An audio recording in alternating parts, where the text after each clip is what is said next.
সকলেরই বংশ কৃত্য প্রাণী, আমিষ তাদের ভোজন, মাছ খাদ্য তাদের। কি করব আমরা তো আহারে, এটা কি করব, জন্ম হয়েছে কুলে, কি করব মুনিবর? বলে এটা তো ঠিক করেন নাই অভিশাপটা দিয়ে।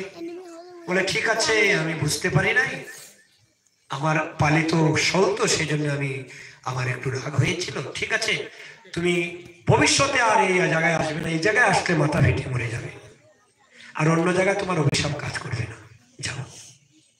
ওই এখানে না বুঝে না শুনে একটা কথা বলে ফেললো যে অপরাধ হয়ে গেল। বৈষ্ণব সাধু সাধু অপরাধ হওয়ার ফলে জলের নিচে ভজন করছে, দেখছে শোল মাছে বাচ্চা নিয়ে ঘোরাফেরা করছে। ওই বাচ্চা দেখে, শোল মাছের সংসার দেখে উনার মনে সংসারের উদয় হয়ে গেল। জল থেকে উঠে ওই মান্দাতার কন্যাকে বিবাহ করার জন্য চাইছিলেন। এটা বৈষ্ণব অপরাধের ফলে ঋষি শবরীরও মন টলে গেল, আর ব্রহ্মচারী এত 10,000 বছর জলের নিচে ভজন করে উপরে উনি গৃহস্থ সংসার করলেন 50টা বিয়ে করে। বলো আনন্দ কন্দ ভগবান কি জয়, জয় শ্রী নিতাই গৌর। আগে রাজা ত্রিশঙ্কু এবং হরিশ্চন্দ্রের উপাখ্যান। রাজা ত্রিশঙ্কু এবং হরিশ্চন্দ্র খুবই প্রতাপশালী ছিলেন। হরিশ্চন্দ্র রাজা দানবীর ছিলেন। দান করতে করতে বিশ্বামিত্রের চরণে সবই অর্পণ করে দিয়েছেন। শেষে তার রুহিদাস পুত্রকে অর্পণ করে দিয়েছিলেন। শেষে তার স্ত্রীকেও দান দিয়েছিলেন। শেষে মরগটে শ্মশানের অধিপতি হয়। এখন শ্মশান যাত্রী হয়েছে চান্ডাল, তার পুত্র মরে গেছে বলে করি ছাড়া পুরানো যাবে না। বিশ্বামিত্র খুশি হয়ে গেলেন। খুশি হয়ে তাকে আশীর্বাদ দিলেন, মরা পুত্রকে বাঁচিয়ে দিলেন, এবং রাজা হরিশ্চন্দ্রের জয় জয়কার হলো। বলো রাজা চক্রবর্তী সম্রাট রাজা হরিশ্চন্দ্র কি জয়। চক্রবর্তী সম্রাট রাজা হরিশ্চন্দ্র কি জয়। আগে গিয়ে সুখদেব গোস্বামী বলছেন সগর রাজার বংশ বিবরণ। সগর রাজা একবার অশ্বমেধ যজ্ঞ করেছে।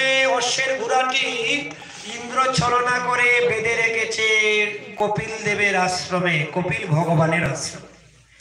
এখন ঘোড়াটি আসছে না, ঘোড়াটি দেখে কপিল দেবের আশ্রমে বেঁধে রেখেছে। তখন কপিল দেব ভগবান ভজন করছিলেন।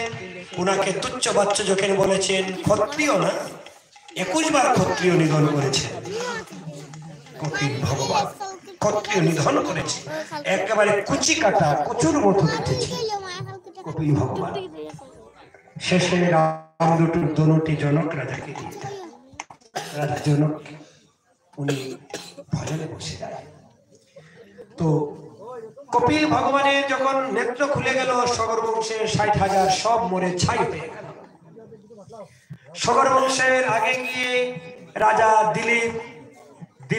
দিলীপের পুত্র এইভাবে আগে গিয়ে রাজা ভগীরথ অনেক সময় ভজন করলেন। ভজন করে গঙ্গা মাকে আহ্বান করলেন। গঙ্গা না হলে পবিত্র হবে না, কারণ যারা মরে যায় শ্মশানে গঙ্গা পবিত্র ঢালতে হয়, গঙ্গা জল না হলে পবিত্র হয় না। গঙ্গা জল ঢালবেন, তো গঙ্গা আসছেন না। গঙ্গা ছিলেন মানালেন। শিব বাবাকে বলেন তুমি জটায় ধরে নিও। তখন শিব বাবার জটা হয়ে অলকনন্দা হয়ে শিব বাবার জটাতে পড়েছে। শিব বাবার জটা বেয়ে পৃথিবীতে এসেছে। তো শিব বাবার জটাতে যেই পড়েছে, জটার থেকে যে এসেছে, আগে আগে ভগীরথ, পাছে পাছে ভাগীরথী। বলে ভাগীরথী মায়া কি, গঙ্গা মায়া কি। আগে গিয়ে সব বাসিয়ে নিয়ে যেছে জন্মমণির